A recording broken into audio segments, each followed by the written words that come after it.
I arrived home exhausted after another day surrounded by people. I threw my backpack in the corner and flopped down on the sofa, feeling the invisible weight of all the empty conversations and mean comments that had stuck to me throughout the day. You know that feeling that you've used up all your social energy just to put up with people? Then I was exactly like that. As I stared at the living room ceiling, I wondered if the problem was me, if I was too antisocial, or if there was something wrong with the kind of socializing I was doing. Ever since I was little, I've heard that human beings are social animals, and that no one is an island. But honestly, for a long time I thought I might be the exception. At parties, family gatherings, or even conversations at work, I felt out of place and sucked in. It wasn't shyness exactly, it was more like exhaustion from dealing with certain people. It seemed that every interaction was accompanied by judgment, competition, or negativity. It was as if every social encounter had a hidden fee to pay in the form of mental stress. That night, I remembered a famous phrase by Jean-Paul Sartre, "Hell is other people." When I heard it for the first time, I confess I laughed bitterly in recognition.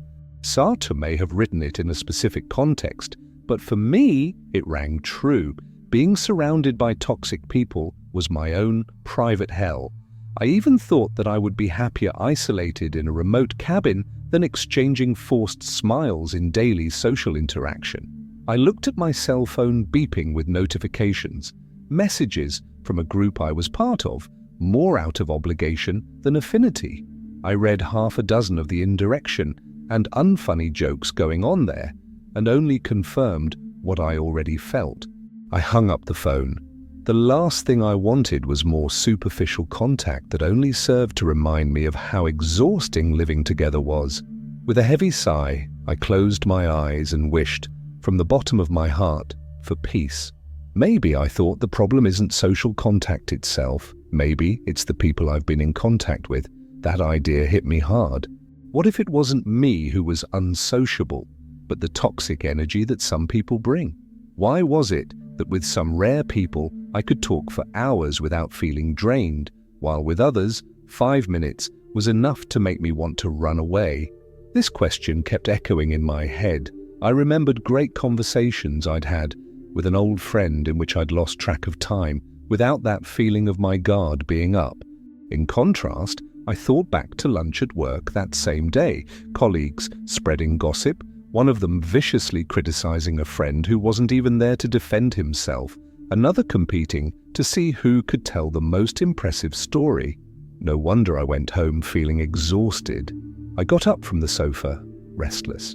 I went to the bookshelf and pulled out a philosophy book I had started reading a while ago, a compilation of Arthur Schopenhauer's thoughts.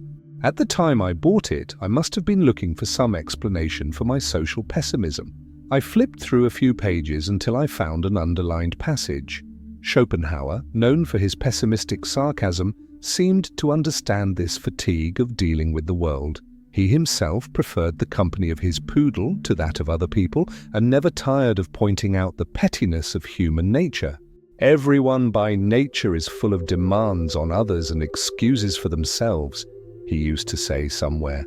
No wonder I sympathized with that grumpy old man. His dislike of humanity made perfect sense to me at that moment. With the book in hand, I returned to the sofa. As Schopenhauer's words leapt from the pages, a strange sensation overwhelmed me, a mixture of comfort and sadness. Comfort, because I didn't feel so alone in my frustration. A famous philosopher from another century agreed that human coexistence could be a burden, but sadness too, because thinking like that meant accepting a very dark vision, that it might be better to withdraw from the world so as not to get hurt anymore. And there, lying on that sofa, in the dim light of the living room, I began to really consider this option. Over the next few days, I started to put this idea of withdrawing from social life into practice. I reduced contact with colleagues to a minimum, stopped accepting invitations to happy hours, and started having lunch alone in a quiet corner. At first, I felt genuine relief. It was like taking a heavy backpack off my back at the end of the day. I no longer had to force smiles or put up with mean jokes. peace at last. My evenings were dedicated to solitary activities that I really enjoyed, marathoning series, listening to my favorite playlists, reading more philosophy.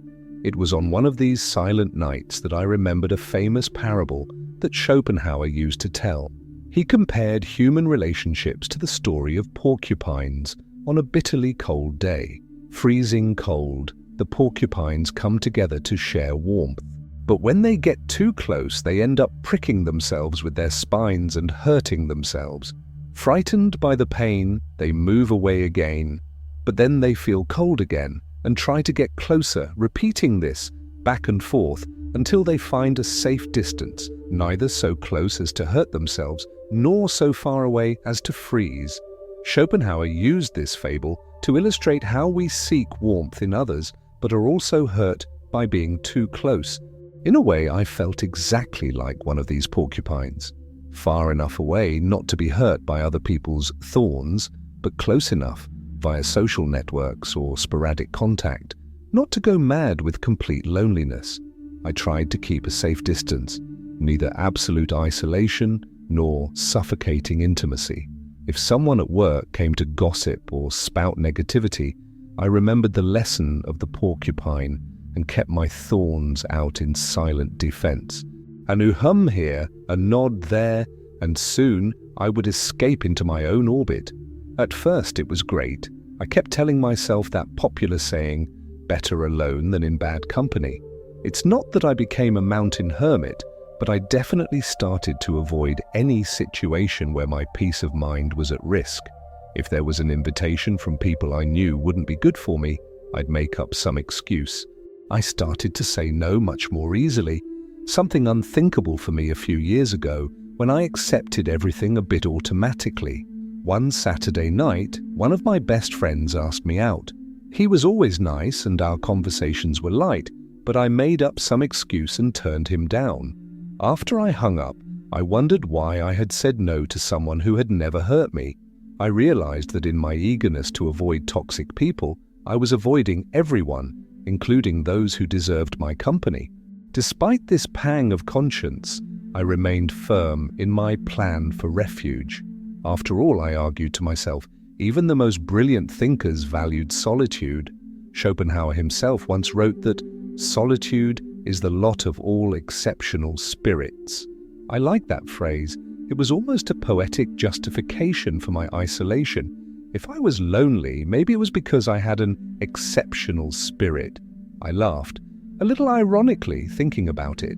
Of course, deep down, it was just a way of making myself feel better about being isolated. But it worked a little. It massaged my bruised ego.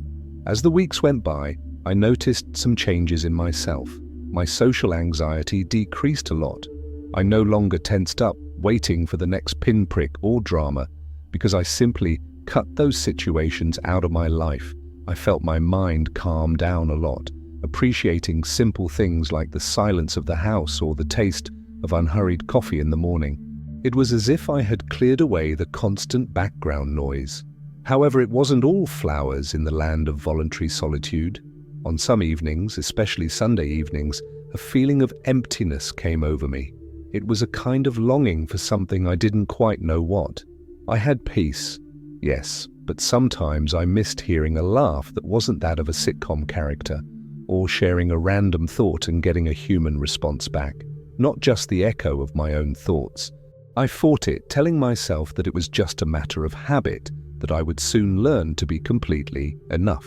At these times, I also remembered another facet of the parable of the hedgehogs. In the end, they still need each other to keep from freezing. In other words, as complicated as it is, we need some level of human contact. This was an inconvenient truth for me. Admitting it meant recognizing that even if I ran away from others to avoid suffering, total solitude could hurt me in a different way. It was as if I was balancing on a string. On one side, the hell of others, on the other, the icy abyss of complete solitude. And there I was, trying to keep my balance in that safe middle ground. With this dilemma in mind, I carried on with my life, work, home, a few well-selected contacts by message and so on. I lived in a kind of vigilant tranquility. Everything was fine as long as I kept the door closed to any toxicity. Even so, that nagging question sometimes came back. Is this really living or just surviving by hiding? Then, in the midst of my intentional isolation, another philosopher fell into my hands. Friedrich Nietzsche. Out of curiosity, I picked up a book of his that was gathering dust on my bookshelf, something I had bought on an intellectual impulse, but never really read. Right away, the energy was different. Where Schopenhauer had a pessimistic, resigned look, Nietzsche had a challenging, provocative tone.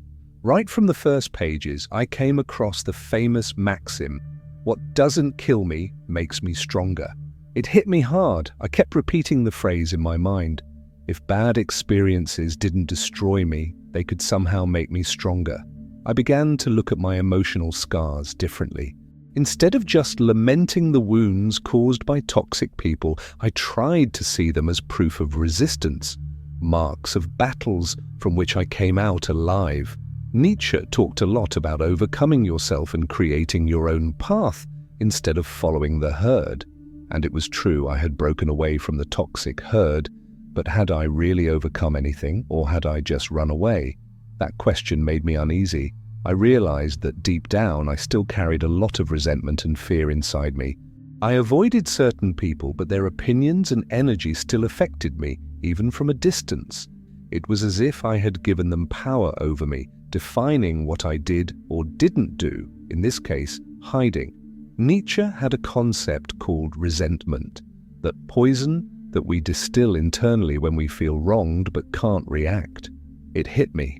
I was full of resentment. Every time I remembered the gossip or the veiled humiliations, I would dwell on it alone, feeding the anger. But I never externalized anything. My way of coping was to disappear, to shut up. Nietzsche would probably laugh his head off at that. He preached the affirmation of life, the courage to face challenges with an open heart, to transform pain into creative force. Running away didn't really suit him. One day at work, I decided to put this spirit to the test. It was lunchtime, and instead of escaping to my desk with my snack as I had been doing, I decided to sit with the staff in the pantry. I have to confess that my heart was racing as if I were going to a duel. But I remembered, what doesn't kill me makes me stronger. I wasn't going to die by having a conversation with them, no matter how bad it was. I sat down, said hello to everyone, and, for a few minutes, it was quiet, chatting about a current series, trivial things. Gradually, however, the old dynamic began. Gentle jabs at each other, the inevitable gossip about someone who was absent. Before I knew it, they were already criticizing a colleague. The target of the turn was not present, of course. Normally, I would have kept quiet, hoping it would end soon. But this time, I felt a different kind of unease. I no longer wanted to be complicit in the silence. I intervened calmly, but firmly. I said that I didn't think it would be nice to talk about someone who wasn't there to defend themselves, and I tried to take the conversation in another direction. I asked if anyone had plans for the weekend, something like that. At that moment, the group froze for a second. I don't think they expected me, to spoil the little circle of evil. One or two of them rolled their eyes, and someone teased, "Aye, have you become a saint now?" I felt my face burn instantly, my anger rising. I felt like saying something back and unleashing some truths I'd been holding back for a while. That's when another memory of Nietzsche appeared like a warning sign. Those who fight monsters must take care not to become monsters. This phrase came to mind almost like a mantra of self-control. I was metaphorically fighting against those petty attitudes, but it wouldn't do any good if I lost my mind and started attacking back at the same low level. I took a deep breath and swallowed the provocation without launching into a personal attack. I just shrugged and said something like, "I just don't like that kind of talk, that's all." I went back to eating quietly afterwards. The atmosphere at the table was a bit awkward, a short silence, until they soon changed the subject. This time at least they were talking about a movie, something harmless. Inside, my heart was racing, but I also felt an unexpected sense of pride. For the first time in a long time, I hadn't acted against my own principles just to avoid conflict. I faced the discomfort and, even in a small way, stood up for what I thought was right. From that day on, something changed in my state of mind. Not that I wanted to start fighting with everyone, far from it. I continued to avoid unnecessary confusion, but I lost the paralyzing fear of displeasure. If I saw something clearly toxic going on near me, I no longer remained absolutely silent. I learned that you can stand up for yourself without losing your head. And above all, I stopped caring so much about what that group thought of me. Nietzsche helped me realize that I didn't need the approval of people I didn't even respect. Why would I measure my worth by the opinion of people I profoundly disagreed with? It didn't make any sense. This internal liberation made room for a new question.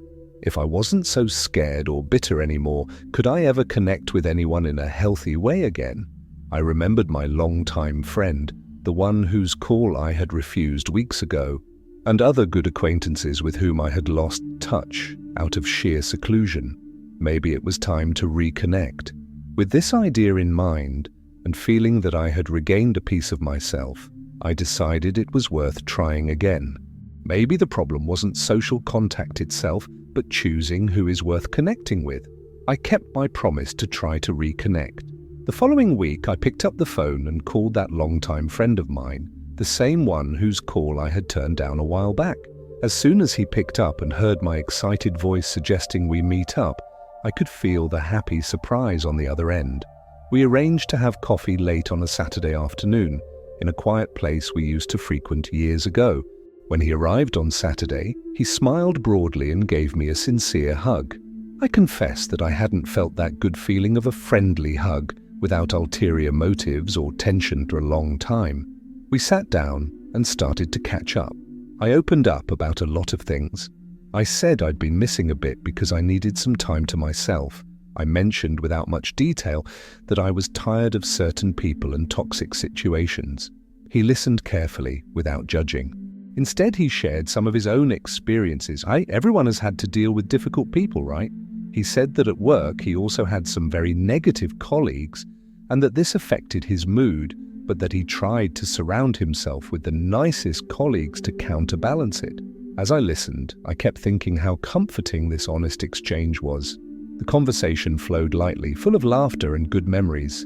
We reminisced about our school days, moments when we supported each other.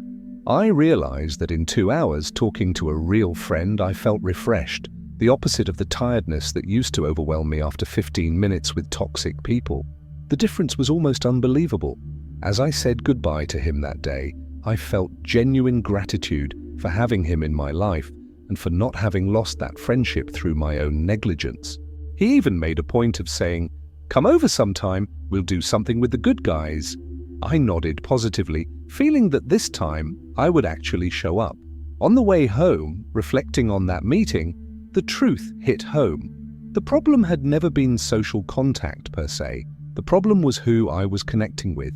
With the right person, being together is easy, even nourishing. With the wrong person, every minute weighs a ton. It sounds obvious, but I had to go through a whole cycle of isolation and return to really internalize this. I remembered Sartre's phrase again, "Hell is other people," and for the first time looked at it from another angle. Sartre was talking about how the presence of others can be suffocating when we feel judged or defined by it. And indeed, to live with toxic people is to live under cruel judgment, manipulation, to feel that you can't be yourself without being attacked. It really is hell. But that afternoon, talking to my friend, I didn't feel any of that. On the contrary, I felt freedom, comfort to be myself. I was listened to and accepted without masks. With real friends, the gaze of the other is not a prison. It's a gentle mirror that reflects support. I then thought that if there is a hell that is others, perhaps there is also a kind of paradise that is others. I mean, people have the power both to bring us down and to lift us up. A loyal friend, a loving partner, a welcoming family, these relationships can bring meaning and joy to your life. I had spent so much time focusing on the pain caused by bad relationships that I had almost forgotten how good relationships are. It's like that story. The same water that sinks a boat also makes it float, depending on how you use it. Human presence can drown or save, depending on who it is and how we relate. I've reflected a lot on that phrase attributed to Sartre. If you feel alone when you're alone, you're in bad company. At the height of my seclusion, I really was in bad company with myself. I isolated myself physically, but my head was still filled with the critical voices of those who had done me wrong. Even alone in my room, I still heard echoes of the humiliations. I still judged myself through their eyes. Gradually, as I recovered my self-esteem and freed myself from resentment, this inner bad company went away. I began to like who I was, to appreciate my own thoughts without that toxic filter. And this made me more comfortable both in solitude and in the presence of someone. With a lighter head and a less armed heart, I came to value good company enormously. Whether it was an afternoon with a friend, a phone call with my mother, or an unpretentious chat with someone nice at the gym, these small, positive contacts began to fill my days in a way that nothing solitary could. It wasn't that I had suddenly become Mr. Extrovert. Far from it. I still appreciated and appreciate my moments alone, my reading, my thinking, but now I knew I didn't have to fear every interaction. I had options. I could choose to get closer when I wanted to and move away when I needed to. This freedom to come and go socially without guilt or panic was one of the best achievements of this phase. I reached the end of this personal journey feeling renewed. Looking back, I realize how much living with toxic people had hurt me. My anxiety was at an all-time high. My self-esteem plummeted, thinking that the problem was socializing. It took me a while to understand that it wasn't socializing that was the villain, but the type of interaction and the people I was spending my energy with. By freeing myself from negative company, I gained space to grow. It was like coming out of a stuffy room and finally breathing fresh air. My well-being improved significantly. I started sleeping better, smiling more spontaneously throughout the day, and that constant tension in my shoulders melted away. This was because I was no longer on alert all the time, waiting for the next destructive criticism or betrayal. My mind could finally relax and focus on constructive things, on myself, my hobbies, my goals. I also discovered a lot about who I am and what I value. I've learned to set limits, to say no without feeling guilty, to remove myself from situations that start to hurt me, not to let myself be manipulated by emotional blackmail or other people's opinions. I've learned that it's okay to prefer being alone to accepting crumbs of poisoned affection. As the saying goes, better alone than in bad company. But I've also learned to say yes to good opportunities, to sincere friendships, to laughter shared without fear, and to conversations that bring new perspectives. Valuing good company doesn't make me less independent or strong. On the contrary, these connections give me the fuel and inspiration to be a better version of myself. If Schopenhauer helped me to embrace solitude when I most needed to protect my heart, Nietzsche encouraged me not to settle in fear and to turn pain into power. And Sartre, in a way, reminded me of the responsibility and freedom I have over my own existence. I choose who I let into my life and how I allow them to affect me. You can't control how others are, but you can control my reaction and my choices. Today I feel more prepared for the world. I know that toxic people aren't going to magically disappear. There will always be someone with bad energy roaming around.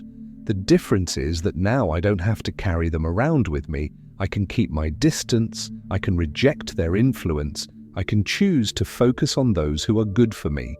And if I happen to come across complicated situations, I'm confident that I can cope without falling apart or becoming a bitter person because of it. In the end, I realized that the key was balance. Neither total isolation nor a blind plunge into any coexistence. I found a healthy middle ground, cultivating positive relationships while keeping my self-love strong enough to enjoy my own company. I walk more lightly now, knowing that I'm not running away, but choosing to be free of imposed negativity and building my own meaningful relationships. That phrase of Sartre's that echoed so much at my worst, "Hell is other people," no longer haunts me today.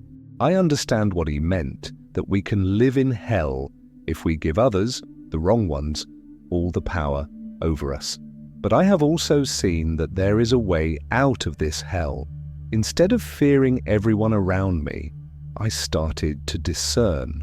And when you find the right others, good-souled, respectful people, you realize that living together can actually be one of the greatest sources of happiness and growth. I conclude my story with conviction. It's better to be alone than badly accompanied, but it's even better to be in good company, whether it's the presence of people who add something good to your life or your own presence, the peace of being well with yourself. That's the balance I've been looking for and which, fortunately, I've started to find. And that's what I intend to rely on from now on, free from the weight of other people's toxicity and open to the best that social life has to offer.